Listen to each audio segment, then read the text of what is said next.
The Saints suffered their third straight loss and another one-score loss this season. New Orleans now drops to 5-7, but before this game could even get to the second half, Saints fans in the building seemingly gave up on this team with pronounced boos in the Superdome anytime quarterback Derek Carr and the Saints offense took the field. Welcome back to The Dot. Post-game coverage presented by Matt Bowers Auto Group. I'm Brooke Kirchhoffer. The boos were so loud in the Superdome that it would be hard for anybody in the building to not hear it. New Orleans own and Saints safety Tyrann Mathieu was especially emotional when asked about the boos. It's disappointing. Obviously, I think we all need to play better. I think growing up in this city, it's no secret that we're all invested. You know what I mean? And so obviously they have a right to apply pressure, so to speak.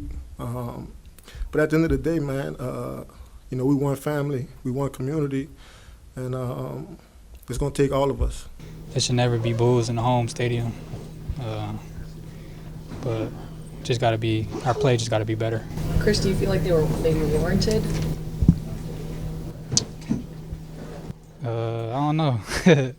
I mean, like I said, we just got to be better as a team and just keep moving forward. Regardless of the booing, the Saints responded in the second quarter and coming out of the half, showing fight to stay in this game. The Saints were perfect in the red zone, going 4 for 4 and getting Jimmy Graham involved in that area of the field. But in the fourth quarter, with all of the momentum in the Saints' favor, quarterback Derek Carr went down with extensive injuries. He is currently being evaluated for a concussion, shoulder, and back injury. When Jameis Winston entered the game, the Saints were down 33-21. He got the Saints close, but couldn't find the end zone on the Saints' last possession, falling 33-28 to the Detroit Lions.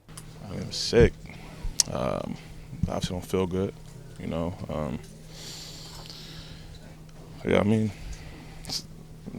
don't feel good, you know what I'm saying? But, it sucks because, when you play a team, you feel like you should have won. When everything's right there in front of you, and you don't. So, don't feel good. So. Yeah, look, our guys fought. All right, we weren't perfect. I didn't like the execution early on. I thought it got better as the game went on. I did see explosive plays down the field, which I thought we could, potentially create.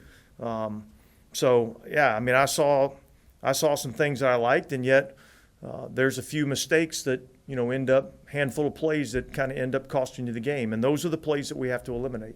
The Saints defense and an offensive turnover put them in a hole early, down 21-0 in the first quarter. The Saints also gave up 142 rushing yards to the Lions, and while they were able to manage wide receiver Amon-Ra St. Brown with just 2 catches, that opened things up for tight end Sam Laporta, who finished the game with 9 catches for 140 yards. I don't think it's any one thing specific. I think that, we just got to kind of pre-plan for what they're going to do a little better, because once we see it a few times, we see what our defense is capable of, or what our team is capable of, not even just defense. So I think it's just having the looks scouted a little stronger, and then that way that we can start off faster and then continue to do what we already have been doing to finish the game. In the loss, Alvin Kamara became the Saints' new all-time leader in rushing touchdowns, and they were able to get Chris Olave going, but it was not enough to knock off the now 9-3 Detroit Lions. We will continue breaking down the Saints' loss live on NewOrleans.Football on YouTube. We'll see you there.